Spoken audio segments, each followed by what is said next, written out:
You have talked about the neuroses, I guess that's the word maybe, among the European population during this enslaving period. Would you address that, please? Right. Well, if you operate a system of domination, a formal system of domination, by those rules that I talk about, you have to confront the truth. And the only way that you can be consistent in applying those rules is ultimately to bend the truth. And after a while, it results in an adaptive process that we call racism, which is really a mental disorder.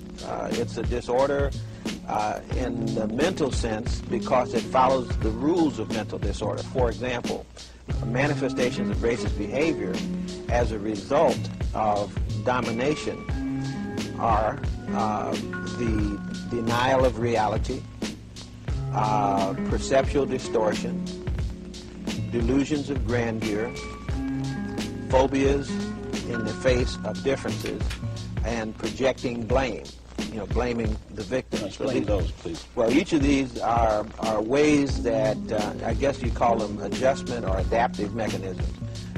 For example, if you take Africa as it really existed, and you attempt to subjugate Africa as Europeans did, it couldn't work if you're subjugating another human being. So that human being had to be changed mentally into something else, had to be changed into a subhuman or an animal or anything else. But you could not operate and be consistent with yourself. So it required a change in one's mind, which meant that the Europeans had to begin to lie to themselves about what Africa was and had been.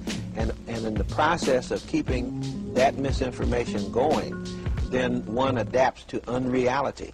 So when you see reality, it's necessary to deny reality. So denial of reality would be an example of that, would be to look at the population of Egypt, which was a black population, and to say it was a white population. That's a flat-out denial of what the facts say, and that, of course, has been typical throughout history. Perceptual distortion is just simply not getting a clear view of what is really true, even while looking at the truth. Teaching of white supremacy means the belief in the supremacy of white people, or it could be anyone who would follow the rules of oppression. If one decided that their own group was superior to all other groups, that would be an example of what I call a Napoleonic complex, because it is not true that the white group is superior to anyone else, but the belief in that would be a psychological distortion of reality, and in that sense would be following the rules for oppression.